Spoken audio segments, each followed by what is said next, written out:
This week's surveillance report covers various macOS attacks happening all in the last week. Very fascinating stuff, so listen up and we'll talk about what you can do. Discord is rolling out mandatory age verification globally, and a lot of people have things to say about it, including Matrix. Age verification as a concept is spreading globally, as always, and I'll talk about what to expect there very shortly. Google is recovering deleted Nest videos for these really interesting cases going on right now, and a lot more. Very fascinating week with a lot of interesting stories. This is the Techlore Surveillance Report, your essential weekly tech news, delivering deep analysis on the latest threats to security, privacy, and digital freedom, empowering you to reclaim control and defend your rights. And also, I forgot to mention, there's an interesting story about how a lot of hotels in China have cameras inside the hotels that are spying on people, having fun in the hotel room. So a lot of interesting stories this week, but let's start with macOS. So there are three very distinct attacks against macOS this week, and I want to make sure we understand them all so you understand how these impact you if you do use macOS, but also how different operating systems can be targeted and no operating system is foolproof. We talk about Linux malware on this channel. We talk about a lot of Windows malware on this channel. So maybe there are more in different places, but also macOS as well. None of these operating systems are perfect. And so let's talk about this first one here. So North Korean hackers are running these tailored campaigns using AI-generated videos and a click fix technique to deliver malware for both macOS and Windows to target people in the cryptocurrency sector. So the goal here is likely cryptocurrency theft or other things related to people with maybe those finances to back it up. This is a very sophisticated attack because it relies on a very long and complicated infection chain. So this first attack is not being, widespread deployed to everybody in the world because there's no way to actually roll out this attack to so many people. But the other two attacks are not the same situation. This one is just a little bit more targeted. So here's what tends to happen. This is, again, just a general concept of how it works. They talk about how it starts with a social engineering component where the victim is contacted over something like Telegram from a compromised account of an executive at a cryptocurrency company. After building a little bit of a reputation, they send a Calendly link that takes the victim to a spoofed Zoom meeting page on the attacker's infrastructure. So this is a lot of work, right, to just target an individual person. Then there's a deep fake video of a CEO of another cryptocurrency company on the other end of the line. And then once they're in a meeting, the fake video call facilitated gives this impression to the end user, so the victim, that they're experiencing some audio issues. And then under this pretext, the attacker instructed the victim to troubleshoot the problems using commands present on a web page. If you're watching the video, you can see a general flowchart of what this attack looks like. And if you're in an audio version, essentially, again, there is an attacker. They have a Calendly link that looks very legitimate. It takes you to a fake Zoom meeting, and then you essentially are going to be typing commands on your end. This is really concerning stuff, and it's a good reminder that social engineering is only getting more and more sophisticated. I would say even 5 years ago, good enough advice that I would share on this channel or on this podcast would have been, hey, if you don't trust the person on the other end, just do a quick phone call, do a quick video call, see if they're legit. And while I still think that advice is overall probably true to this day, if you know the person well and you know what to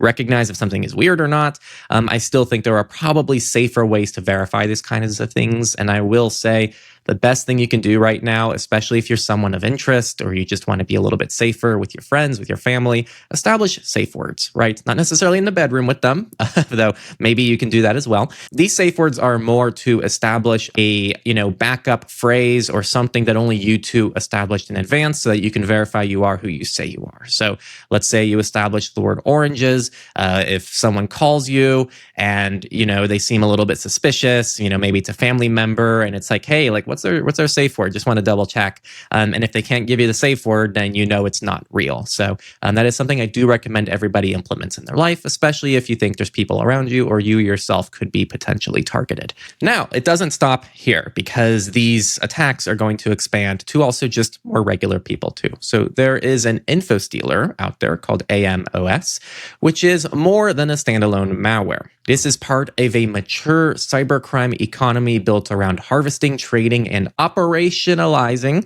that's a good word, stolen digital identities. And so what they do is they feed underground markets where they have stolen credentials, sessions, and financial data.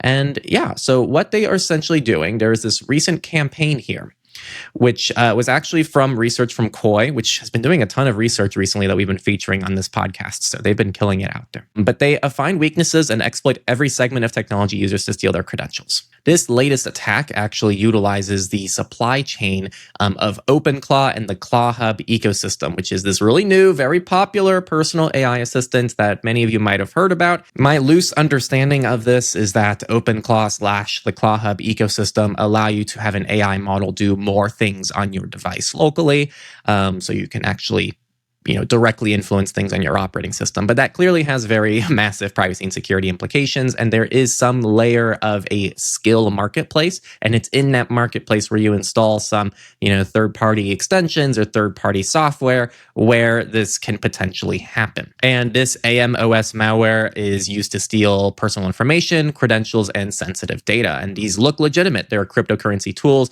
productivity utilities, YouTube helpers, finance or Google Workspace integrations, etc.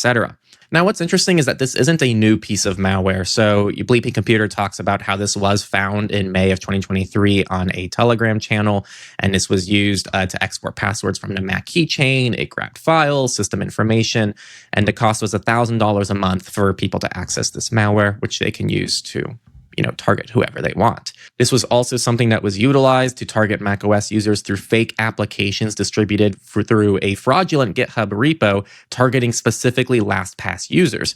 So this has been repurposed for various things, and this is the newest version of this info stealer campaign happening via this AI platform, but it can happen anywhere. It even says here, threat actors commonly create, such as Tor browser, Photoshop, or Microsoft Office, packaging malware inside realistic-looking DMG disk images. In parallel, they use malvertising through platforms like Google Ads to drive victims to spoofed, download sites that closely mimic legitimate vendors.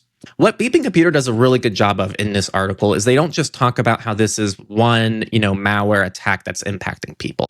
They talk about how this is a reoccurring issue with this entire business model and how this is a fairly, I guess one would argue, sustainable business model when it comes to finding new ways to install this malware on people's macOS devices and other devices as well, of course, but very specifically targeting macOS users. So when a big LastPass thing happens, they're going to be targeting LastPass users. When cryptocurrency prices go up, I'm sure there's a little bit more interest in cryptocurrency users. When this, big AI thing comes out, that's getting a lot of people's attention and a lot of people are, rushing to it and just playing around with it. These people are also doing that. So it's really important to keep in mind when you're using new tools, when you're, hopping on things and you're the first people to use new technologies, that does just inherently, in my opinion, open you up to more of these privacy and security concerns. It's why I'm a little bit wary of betas in general. Of course, that's not a rule I completely stick to. I do use betas at times, but overall, I like to stay on stable software.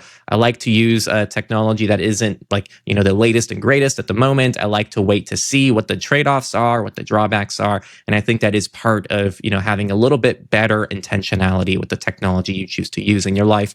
And it can help avoid situations like this. So always be aware. Always keep your stuff up to date, of course. Always be careful with what you're installing, especially when it comes from third-party marketplaces that maybe aren't actually vetting what they're allowing you to install on your devices. Very serious stuff that can happen from this, so please be careful out there. And the third attack is quite similar, but very different. So this is very specific, and it's from AdGuard, and they talk about this new malvertising campaign. You can see this example on screen, but it is a homebrew ad that is in Google. So in the Google search results, it literally, someone typed brew macOS. Homebrew is a package manager from macOS. So you're going to get kind of a Linux experience on Mac where you can install packages via the command line and you can manage them all from one place, kind of like having the App Store, but for all your apps in a way. It'd be pretty cool if this was just a feature built into macOS, I think.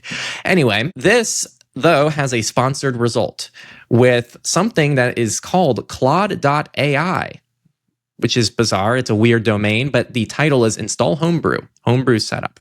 Now you click on this and it takes you to a really bizarre looking web page and it tells you how to install Homebrew, a popular package manager, and it gives you these commands. You type these commands and well, good stuff does not happen because it turns out this entire entry was fake and it's part of a malvertising campaign where you install malware. What's really interesting about this is that these are actually Claude links. So I'm not fully aware of the details of how this works, but there is a way to essentially publish pages from artifacts from Claude AI, which shows up as a link that you can run as an ad on Google. But it's worth mentioning this is not the first time that they have found ways to exploit Google's advertising and use it to promote malware. Several years ago, there was actually a fake KeyPass malvertising campaign that was targeting KeyPass users. So a lot of people installed this KeyPass that literally stole your passwords and sent it to a hacker. The way this one works specifically is an attacker creates this artifact on Claude. They set up the website, and then they purchase Google search ads targeting different queries like brew macOS or brew install. And then because the ad snippet displays the trusted Claude.ai domain, users are more likely to trust the link and click it because it literally says Claude.ai. Now, I want to be clear here too. This abuses Claude.ai, but this can be abused in any capacity. How it seems like the same attackers migrated to using share.evernote.com. So again, you get kind of the trustworthiness of an actual real domain, and the attackers, again, are using that and using it to get people to run a different command.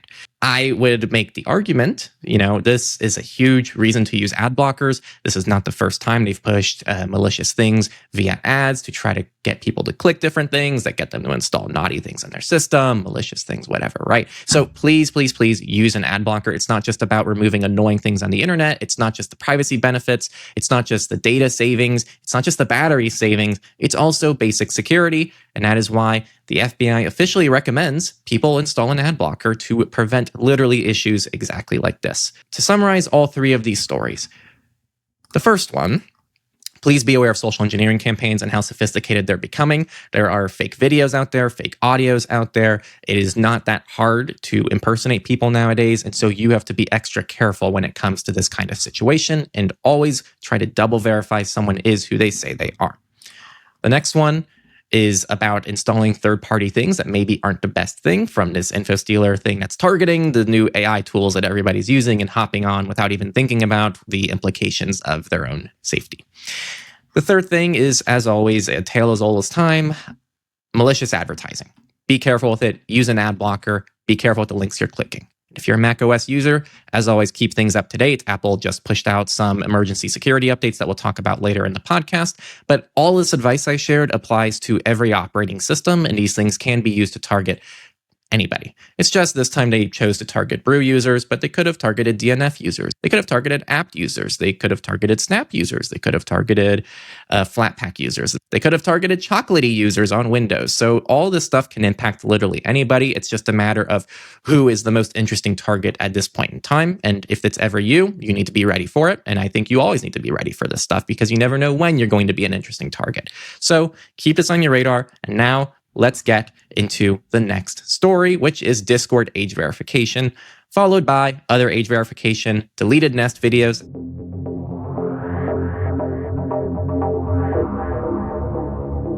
All right, and now we're going to talk about Discord. This has made the rounds pretty much everywhere now. So if you are hearing this for the first time in this podcast, I actually have to seriously congratulate you on probably the overall good offline lifestyle you live day to day and the, online to offline balance you have in your life. Like, seriously, you deserve a lot of freaking hype for that. I think that's actually really good because this has been everywhere. It's prolific. It's on YouTube. It's on TikTok. It's on all the news platforms. And so if you're keeping up with anything anywhere, you've probably already heard about this. So Discord announced that it's rolling out age verification onto its platform globally starting next month. And it's going to set all users' accounts to a teen-appropriate experience unless they demonstrate that they're adults. They did say, again, there are updates, so this is the kind of original reporting. So they said most adults, age verification won't be required because they already have a lot of information that they use to assume whether or not you're a kid. Now, I want to get this out of the way right away.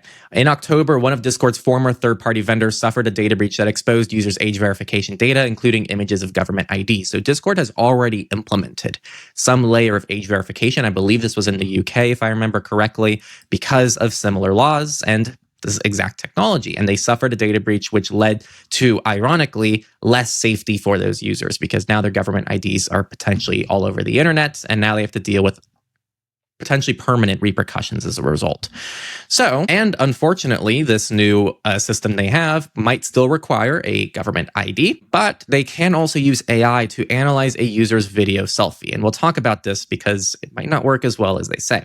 I quickly did want to shout out the EFF, who put out a blog article saying the Discord voluntarily pushes mandatory age verification despite recent data breach. And I think that's really important to call out, right? Like, they have an actual established data breach due to the same exact technology they're now trying to roll out globally. And I don't really hear from them, Discord, why this is different or how this is going to prevent that issue from happening again. And so I think the EFF did some wonderful coverage here that I will leave in the show notes. Now, here's where it gets fun, right? Because it's just a lose-lose no matter how we paint the situation. This is ultimately, I would argue, in some ways, maybe a good thing for end users if they're able to bypass this without uploading personal information. But you can't come forward and say, oh, wow, we care about safety, so we're going to implement these tools to keep users safe. But those tools can easily be bypassed by a 3D model. Yes, that is what 404 found. They found that a 3D model was enough to trick this Discord age verification. And so that now puts us in an awkward situation where it's like, well, do they need now more thorough, more invasive forms of verifying users are who they say they are? I would argue no. I would argue none of this is smart in the first place. It is very challenging to verify people are who they say they are on the internet, especially when it comes to verifying a user's age. It's almost impossible to do this without requiring a government ID. And as of right now, no one seems committed to trying to collect that data in any kind of privacy respecting way, outside of some niche scenarios right now that we're seeing some zero knowledge proofs. But even then, if we assume everything is completely private and safe, it still calls into question, what about the freedom of the internet? This is something that, 6 months ago, and this is an important part of all of us as we're figuring this out. 6 months ago, I was looking at this more from a privacy lens, and it's like, well, if we're able to do this in a private way, I'm not as against it. But nowadays, I see more of what this looks like and how we're starting to see an even more gatekept internet, where if a user doesn't want to upload their ID, they no longer can access basic information on a website. And now we start to see the patterns of how this exact technology can be used to keep people away from a platform, period, depending on their demographic, their sex, who they are. And I think that this is very dangerous technology, and the precedent that this can set in the future for anyone who wants to use these same systems to start censoring the internet is very likely to happen. So I think that this is something that is far deeper than just privacy. I think we need to think about the broader implications of what age verifying the internet actually does and the problems that it refuses to acknowledge, which is, why are we needing to age verify things from kids in the first place? And why are things on the internet not that safe? How can we deal with those issues on a fundamental level to keep everyone a little bit safer, not just children? Rants aside, I have one final rant. Psych. So first off, this is an amazing blog, right? So a lot of people, in light of this Discord situation, are migrating to alternatives like Matrix, which is wonderful. I am so happy to see people out there see something wrong with the platform and say, no, that's enough. I don't want to deal with this, and I'm moving away from it. I want to make it clear. I want to draw a line in the sand. Not enough of that happens nowadays. And people, I think, feel powerless, and they think that there is no benefit in migrating away from something. And I wish more people did this when it came to Facebook, Instagram, WhatsApp, all these different platforms. I wish it was more frequently explored as an option. So that's the good. People are moving away from Discord to potentially better platforms like Matrix. Matrix, for those of you who don't know, is decentralized. It's open source. You can host your own home server. It's quite open. And so people are like, wow, this is a great alternative to Discord. Now, two things I love about this blog from Matrix. The first one is they say very directly, and gosh, to everyone out there who ever okay, I do not think Matrix is a Discord alternative. I have said this for a long time. I think Matrix is a wonderful tool. I love the protocol. I love the technology. But as someone who used to have a Discord server for Techlore, and then we had to build a Matrix server for Techlore, I can tell you very confidently they are not the same user experience. I think Matrix can replicate some of the things that Discord does, but I think it's really disingenuous to call Matrix a Discord alternative. And I was saying this years ago, before we shut down our Discord, before we shut down our Matrix. And now in 2026, I would say Matrix is actually a lot more developed, and it's a bit closer to a Discord alternative. But even Matrix themselves, in their own blog article, said, "We're painfully aware that none of the Matrix clients available today provide a full drop-in replacement for Discord yet. All the ingredients are there, and the initial goal for the project was always to provide a decentralized, secure, open platform where communities and organizations could communicate together. However, the reality is that the team at Element, who originally created Matrix, have had to focus on providing deployments for the public sector, etc." This is all them saying to just set realistic expectations. I think Matrix can legitimately be an alternative to Discord for certain users, but I still think it's disingenuous today in 2026 to say Matrix is a direct Discord alternative, because it's not. It's a very different usability experience. It doesn't have all the same features that people expect from Discord. So I still say try out Matrix, but I think it's really good and healthy, and I'm just really happy to see the Matrix community come forward and say, here are the benefits of Matrix. It's an open protocol. It's like email. Everyone gets to own their stuff. It's a beautiful thing behind the scenes, but we're still working on it. And I think that's the best, healthiest way we can support these projects, still get people to use these projects, but be realistic, because we don't want to tell people these are like the best thing in the world, and then they start using them and they go, oh, this is actually not what I expected. And then they move back to what they were using. So that's the first thing. And also a kind of told you so moment for me, because I felt like I was being gaslit for years from Matrix users who were telling me this is literally exactly like Discord. And I'm like, no, but it's actually not. And I feel like after 3 years of being told, no, it's exactly the same, at a certain point I go, okay, maybe I'm crazy and my standards are too high. But no, I am not crazy. So I wanted to mark this date as the day I'm not crazy. But the more important thing here, it's important to note that server admins, right? When you join Matrix, you have to join a server, are still subject to the law in the jurisdiction where they operate. They specifically cite that home servers are not immune to these age verification laws. And theoretically, down the road, they might have to roll out some layer of age verification in Matrix. Now, they talk about how typically a credit card should be enough if you're paying for a premium account. So typically that should be all you need, but they don't know yet. This is still kind of unfolding. And I think the really important thing that I want to remind people, I guess I'm only ranting in this section, it's rant after rant, but it's an important point to make. When I'm putting out these videos, when I was talking about sideloading on Android and how that potentially is going away, I got a lot of comments saying, well, this is why I'm using, this open source operating system without any Google on it, so I can still sideload apps and it's no big deal for me. And I see the same thing with age verification, right? This is why I'm just going to use my VPN and go somewhere else. And that's why I'm going to use this different service that doesn't implement age verification. But guys, you're just running away from the inevitable problem, right? Eventually, those laws are going to catch up. They're going to catch things like Matrix. They're going to catch things like Android open source operating systems. They're going to catch things like VPNs. The more that you keep running away from the problem, the less it's actually dealing with the root problem. And it's reinforcing that we can keep going. It reinforces that pattern of chasing and keeping. It reinforces the pattern of tearing down more and more of your rights while you continue to run away from it. The more you run away from it, the more those rights get stolen, because they're still chasing after whatever you're running to.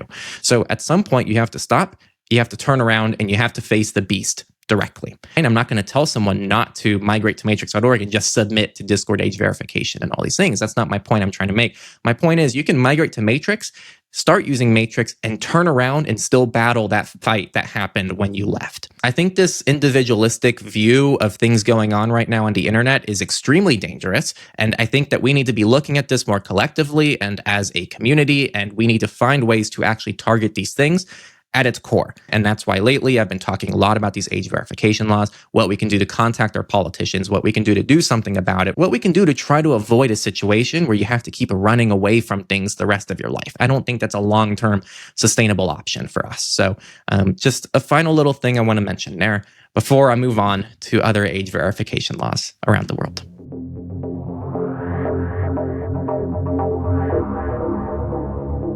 This age verification law is for West Virginia. And so West Virginia has already designed a bill for age verification, which is like these other ones intended to prevent minors from accessing explicit content online.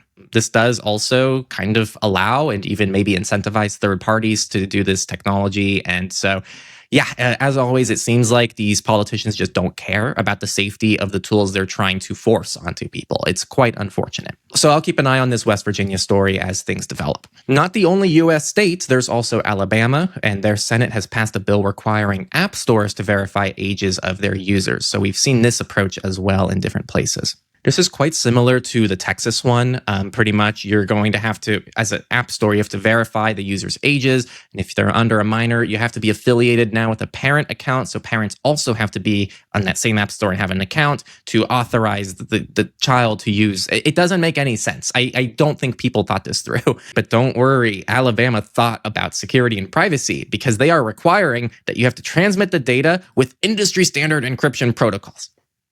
God, this is how you know that these people don't know what they're talking about. When you access google.com, when you access DuckDuckGo, literally almost every website nowadays uses HTTPS, and that is exactly what they're talking about here when they say that's, this is reading between the lines. Transmitting the data has to use industry standard encryption protocols. It's the same thing as like military grade encryption. Every website has an SSL certificate, and that's probably what they're talking about here. This doesn't involve, once a company gets the data, there's nothing about deleting the data. There's nothing about what they can sell the data to use for something else. There's nothing about data retention or even potentially encrypting the data at rest. That is not a consideration.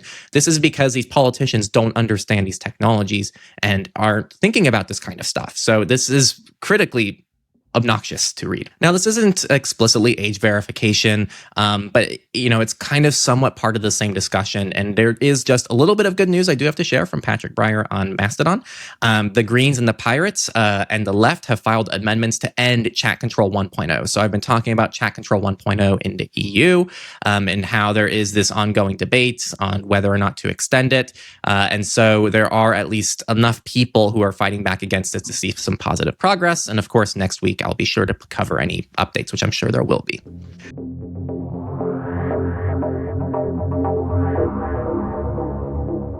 All right, and now we have one more story before we get into the defense bulletin, which includes things like, hotel spy cams and Iran having a surveillance machine, Russia blocking WhatsApp. A lot of interesting stuff in a defense bulletin this week. But before we get there, there is this case going on in the US. I feel like it's at least very popular nationwide, but I would guess even globally, this has been kind of a thing.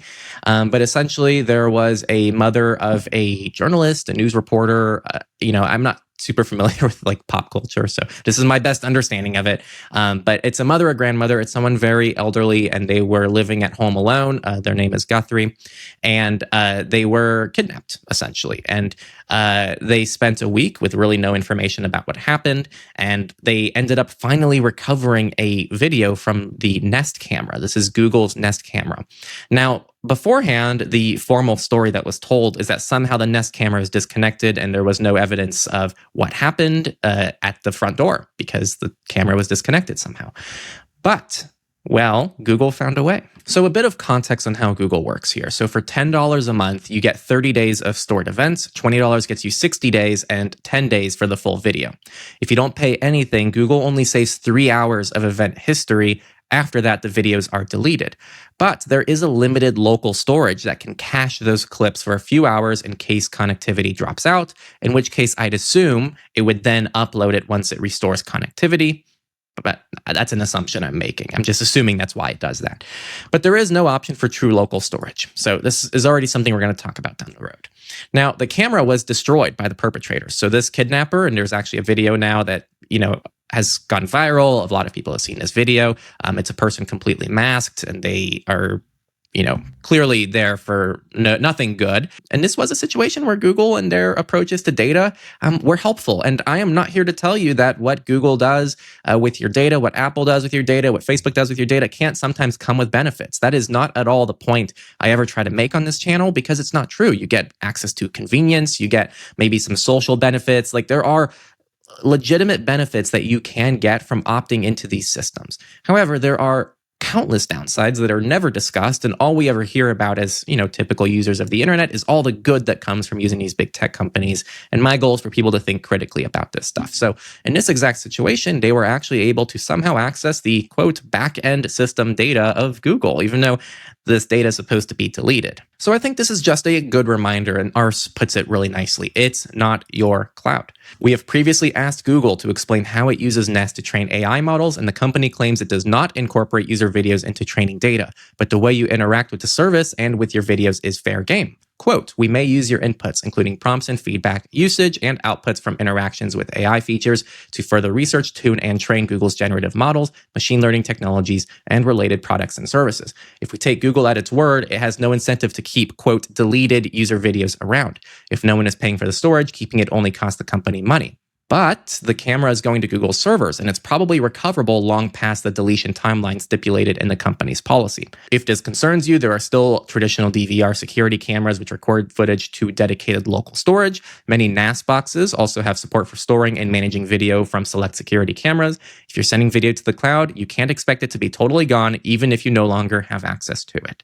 And I think this is a really good, reasonable, balanced takeaway, which is, I think people think that, this is the policy they say, therefore it's true, and that's not always the case. Unless you actually control that data yourself, there is still some trust that you're putting in these companies. Do I think that Google just holds on to every second of video footage from the last 20 years for every user, even free users? No, but do they probably treat your data as well as they promise to? I wouldn't say yes right away to that question. And I would also say that if you want more control over things, there are much better options like local storage options. But the problem with the local storage is that if someone knows it's local storage, they can destroy the data and then you don't have a copy. And so I do think maybe a good middle ground here is using something like a NAS or using something with end-to-end encryption. In fact, even Ring cameras nowadays have end-to-end encryption that you can turn on. And if you do use Ring for whatever reason, that is something I do encourage you all to utilize. Either way, very interesting story. If you guys have any comments, I guess you can leave them on Spotify now too. I learned about this recently. Apparently Spotify is practically just YouTube now. But of course on YouTube, let me know what your thoughts are on things like this. I'm quite curious.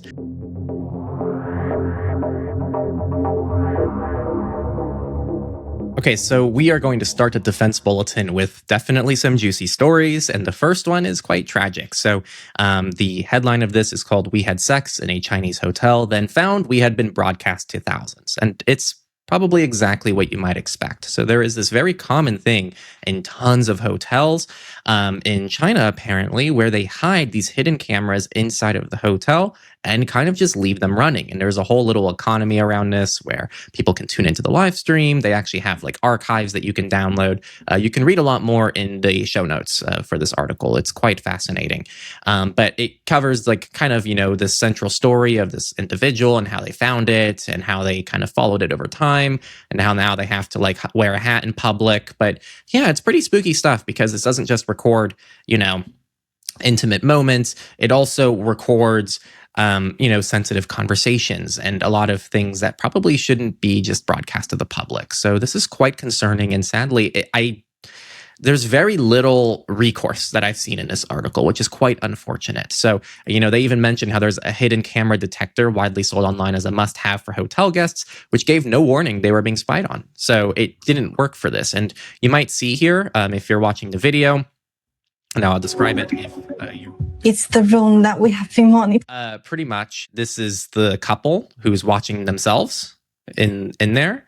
And then they also show where the camera was hidden. It was actually routed inside of the vents. And it's just a tiny little camera, so it's very hard to be able to see any of this. But it's found in the vents, and you'd have to open the vent in order to find it and see that there's anything wrong there. There is kind of a side story here, which is Telegram refusing to actually take down a lot of these accounts that this is mostly being spread on, is on Telegram. And I just want to remind people, this is the fundamental issue with Telegram. You can't have your cake and eat it too. Telegram doesn't implement by default end-to-end encryption. In fact, there is no end-to-end encryption whatsoever in any Telegram groups or any Telegram channels. And so Telegram is now putting them in a situation where they are forced to moderate content on their own servers. So I would say if Telegram doesn't want to be held responsible for this kind of situation, either roll out end-to-end encryption and offload that responsibility to users, or moderate this kind of crap. Like, you can't have it both ways. So what can you do, Henry? There are some resources out there for those of you who are, concerned about this. Of course, just doing kind of a check around a hotel room, seeing if you can find any kind of reflections. Like, there's a lot of guides on this online in terms of what, basic things to look for. But honestly, if you ask me, I would say I would just treat a hotel room like a public space. Like, I would just assume that, someone can always walk in on you. The keys to your hotel room, or anyone, any of the staff can probably get into your hotel room.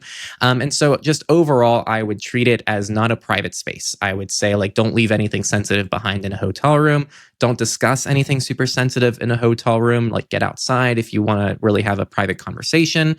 Maybe go into your car if you own a vehicle. Just don't have private conversations in a hotel room. And if you're curious about being, like, visually spied on in a hotel room, I guess it's going to be kind of hard to avoid if you need to bathe or use a shower or all these different things. But I guess it's just something you can be cognizant of. If you're really sensitive to this, you can wear, like, swim outfits, I suppose. But I do think if you're just aware of the issue, I don't know. I don't have great advice for this story, but I will be following closely to see if I can, over time, share some better advice. They do say, some people in here, it's quite extreme. Apparently, it's not uncommon to pitch tents in China as a result of this issue. So some people just pitch tents on their bed so that they have a bit of privacy in bed. I don't know if that's a balanced piece of advice I can give to all of you out there, but I think all of you are going to have to find a good solution that makes you feel comfortable if you're staying in a hotel room. This next story, I feel like, deserves to be directly read by everybody. I can do a decent job of summarizing it here, which is essentially, this is a Wired piece that goes through how what's happening in Iran right now is the endgame of their final surveillance infrastructure that they're trying to implement to control all narratives in the country. But the way that the Wired puts it is just very well done. And so I really recommend you all read into this. It talks about the blackouts going on, the internet blackouts happening right now in Iran, the context of it, and how it's about control connectivity, and also new digital surveillance capabilities and what they're implementing, and how, it could be maybe inspirational for other countries as well. So I highly recommend checking out this article. I can only give so much time to each story each week, so I can't give this all the attention it probably deserves, but I can tell you all to please check out the show notes and read this for yourself, because I really don't think that I can summarize this as well as, the value you're going to get from reading this directly.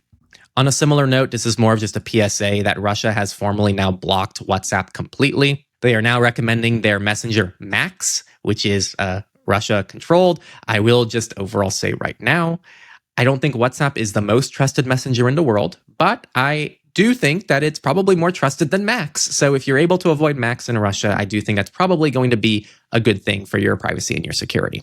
I'll leave it at that. This is more of just a general PSA, but Germany's warning of Signal accounts that are being hijacked, which is targeting senior figures. These are, more phishing campaigns, etc., being targeted via Signal. So just keep in mind that Signal, still allows discoverability. You can still message other users, and not everyone on Signal is going to be there for your best interest. You can ask the US administration about that and who they invite into their Signal groups. So yes, just a general PSA to be careful with who you're messaging on Signal. Another interesting thing, there's Chinese cyber spies that are breaching Singapore's 4 largest telecom providers. And so if you're curious to learn more about that, definitely check it out in the show notes.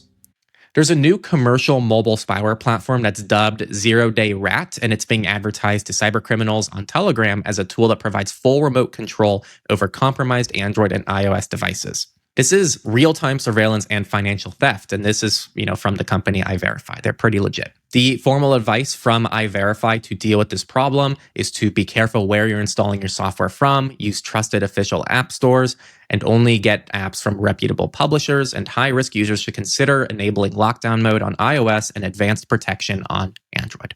Very quick PSA here, but Apple did push out some security updates this week as well for all major platforms. I believe the Watch, the iPhone, the iPad, the Mac, like everything. This came with some usability benefits or something, I don't know. But for this podcast, you guys probably care more about the privacy and securities. They actually fixed a pretty interesting problem. It's an extremely sophisticated attack against specific targeted individuals. They said that the bugs could be exploited for information exposure, denial of service attacks, arbitrary file writes, privilege escalations, network traffic interceptions, sandbox escapes, and code executions. These are some zero-day flaws, and they were also patched in WebKit in December 2025. I think it's quite frustrating that WebKit updates, which is Apple's browser engine, is tied to the operating system. So Apple has to push out an entire operating system update just to patch the most exploitable piece of software on an iPhone. They do think that this was exploited by commercial spyware vendors as well. Who knows? Maybe it's even relevant to some stories I already covered on this podcast, but they are not telling which ones. So we'll just have to update, get the patches, and be as safe as we can. The European Commission has disclosed a data breach that exposed staff data. So if you're curious about this, check it out in the show notes. This is more of just a general PSA, but there was, man, I just don't keep up with pop culture, so I might summarize things in a really atrocious way. So feel free to correct me in the YouTube comments, or apparently Spotify now. So apparently Ring ran some ad for the Super Bowl. And yes, of course, I don't watch the Super Bowl, nor do I care. But they did this ad that apparently actually was creepy. This new search party thing, I guess for Ring users, allows you to like find lost dogs or whatever. And they ran the Super Bowl ad, but even regular people thought it was creepy. And so actually in light of backlash and also the Flock partnership, Flock is the surveillance company that partnered with Ring. In light of this ad and everything, they're canceling their partnership with Flock Safety after the surveillance backlash. So this is a real thing. I guess I can't show you anymore because The Verge is paywalling me. But yes, this is really good news. It means that people are actually waking up. Like I said earlier, when people migrate away from platforms, when there is visible backlash, visible, audible, whatever, backlash, these companies have to respond in some way, shape, or form. So I do ask you all to remember the influence you can have when, I guess this is a new concept of, fighting backwards too, like fighting for people who aren't as far along as you are, because they also deserve protections, and them being safer keeps you safer as well at the end of the day. And so, yes, good news all around. And now another example of crappy people being crappy. There are these, spyware apps that you can install on people's phones, typically without their knowledge, that just spy on them. And some of these companies, these stalkerware apps, as they're called, actually had a data breach. Because guess what? They didn't care about their own user security. Who would have thought? So this impacted 536,000 lines of customer email addresses. And so if you want to learn more about this, check out the show notes. There's a Dutch phone giant called Odido, who says millions of customers were affected by a data breach. In fact, they said more than 6.2 million, which is a third of the country's population. So if you are impacted by this or think you might be, definitely check out the show notes to learn more. This is another thing I've talked about in the past, but when these Ledger, Trezor, all these hardware wallets for cryptocurrencies, when they deal with data breaches, it is quite catastrophic because these are potentially very high-risk individuals who are now being advertised as high-risk individuals because, they could potentially have a lot of money and they have it on cryptocurrency stuff. So anyway, as a result of probably some of those previous data breaches, snail mail letters are targeting those users in crypto theft attacks. It includes QR codes. It's all fake. Do not do it. So if you are one of these users, be very careful because there have been various data breaches. I really encourage users, if you're considering one of these Ledger or Trezor devices or any hardware wallet, period, factor in privacy into the purchasing decision. So when you buy it, ship it to an address that's not tied to your home. Ideally, you get it under a different name. Ideally, you put it under an alias email. Ideally, you pay with cryptocurrency or like an alias card. Or best case scenario, I believe they even sell some of these devices at Best Buy nowadays. So you can buy these in person with cash and not really have a pay trail. There was a malicious 7-Zip website that distributed installer laced with a proxy tool. So if you use 7-Zip or you downloaded it recently, please look into this story. Microsoft Store Outlook add-in hijacked to steal 4,000 Microsoft accounts. So this is for the add-on called the Agree To add-in for Outlook. So if you use something called Agree To in any capacity, please look into this. Also from the security company Koi. Good for them. They're all over our stories now. There are more malicious extensions. I feel like this is a weekly occurrence now, but there are fake AI Chrome extensions with 300,000 users that steal credentials and emails. And I'm already going to call it. I bet it's from Koi. No, take that, Koi. You're getting outdone today, guys, because this is from Layer X, of course. But yeah, it's called AI Sidebar, AI Assistant, ChatGPT Translate, AI GPT, ChatGPT is just what it's called, AI Sidebar, and then one's just called Google Gemini. So all of these were malicious extensions. So if you have any extensions, please do a check-in. There was a WordPress plugin with 900,000 installs that was vulnerable to a critical RCE flaw. This was specifically part of WP Vivid backup and migration. So if you've ever heard of this before or you currently use it, please investigate in the show notes. The car company Volvo has a customer data exposed in a conduit hack. They have not determined the exact number, but they did previously disclose that it affected 10.5 million people in Oregon and another 15.5 million in Texas, but that's surely not everybody. So we will continue to see if they publish information. FinTech, a lending giant Figure, has confirmed a data breach. This is Figure Technology. This was part of a ransomware attack, and they published 2.5 gigabytes of allegedly stolen data. They saw a portion which included full names, home addresses, date of births, and phone numbers, but it seems like it's still quite early on the details. There's an Indian pharmacy chain giant which exposed customer data and internal systems. And this is for Dava India, I believe is how you say that. The bug apparently is now fixed, but there were a lot of people impacted. And so if you have any kind of relationship to this company, please check out the show notes.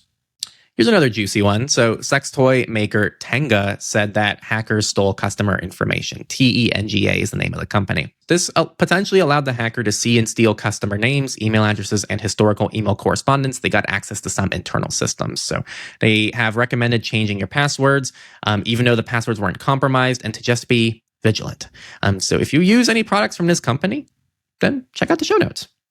Pastebin comments are pushing ClickFix JavaScript attacks to hijack cryptocurrency swaps. So apparently in the comments for Pastebin, they are using these weird links and are using, these various swapping platforms to get people to send cryptocurrency. Just be careful about this stuff, guys. This is going to be all over the internet. Cryptocurrency stuff, AI stuff, extensions, third-party stuff, kind of the overall theme of today's report. So check it out if you want to learn more.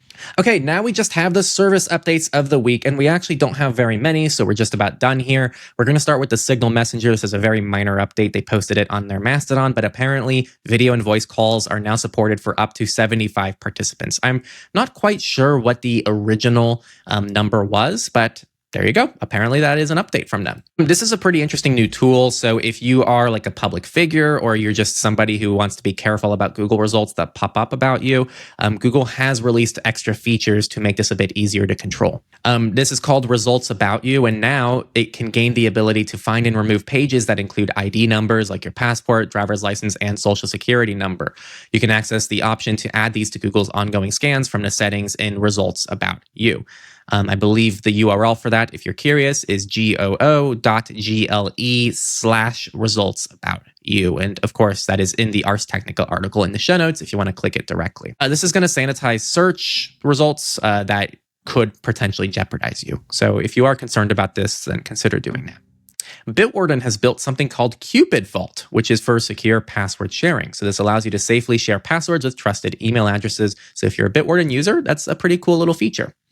This one is quite technical, and it actually came from FOSDEM, which is the open source conference that happens in Europe every year. But Calyx OS has come forward. So a bit of history here. Calyx OS had a very interesting thing happen several months ago. They said they're going to get new keys to sign their releases. There wasn't very much information shared, and all of us are kind of left in the dark. But I think this adds a lot of those answers potentially, how they had to figure out all these different things to improve the security of their signing protocols. And frankly, a lot of this goes beyond my understanding. And so if you are kind of a security key / encryption nerd, there are a lot of interesting things here that I'm sure are going to be fascinating. They had to do a whole key ceremony. They had the whole thing audited by Trail of Bits. And so there was even some experts that were helping to facilitate the safety of what they were doing. And they even actually listed some patches they had to make to AOSP in order to help the security of the Android open source project along the way. So good for them. And I'm curious to see if we're going to start getting more updates from the Calyx OS community shortly. Entei Photos had what they're calling their biggest update ever, which includes likes and comments. It includes admin roles for admins. You can download albums as zip files now. Some settings, redesigns, mobile search experience updates here as well. So if you are an Entei user, definitely check out the show notes to learn more about it. NetNewsWire is one of the classic open source RSS readers on Apple devices, and they got a liquid glass design update, performance enhancements, and bug fixes. So if you want to check that out, then check out NetNewsWire. It's free to download, so anyone can test it out, see if they like it. Very quick story here, but the Linux 7.0 kernel is confirmed by Linus Torvalds, and it's expected in mid-April of 2026. So there's that if you are a Linux nerd. And that is going to conclude this week's Techlore surveillance report. I feel like we had a lot of juicy stories, so it might be a little bit longer this week, but still very important things that I am hoping you all took something away from. If this analysis helped you reclaim control, you can become a Techlorian by visiting the link in the show notes. I actually have a quick announcement about that because I keep track of my stories throughout the week for this very podcast. And so I typically get around like 50 to 70 stories in my RSS feed that I keep track of. And then I kind of just filter through those and see what I want to include in the final surveillance report. But literally almost each hour of every day, that list gets expanded. Now, I found a way I can actually publicize that link. And so one of the benefits now I'm able to offer for even bronze Techlorians is you guys can just subscribe to literally the RSS feed that I am curating myself throughout the week. So if you want just curated news, so you don't have to follow 30 different sources, most of them don't even publish privacy and security stuff directly. But if you just want direct news that is going to eventually end up on this podcast and you get a better heads up in advance before it happens, as well as potentially even more stories than what I cover on the podcast, check out that RSS feed. You can access it if you're a Techlorian. There's a direct link. You can import it into things like NetNewsWire or whatever RSS feed that you enjoy using. It's just a public URL. Please don't share it around. And I figured that's one cool perk to offer those of you who like the news. Beyond that, you also get exclusive communities like our Signal group. And of course, it all helps keep this podcast growing. So if you can, please join and become a Techlorian and help us keep growing this to get it to more and more people in the world. But if you don't want to support financially, you can still leave a rating. You can share this episode to spread digital freedom to those around you. And just in general, those ratings really make a big difference. So thank you all for your engagement. Thank you for listening. And I'll see you in the next episode of Surveillance Report.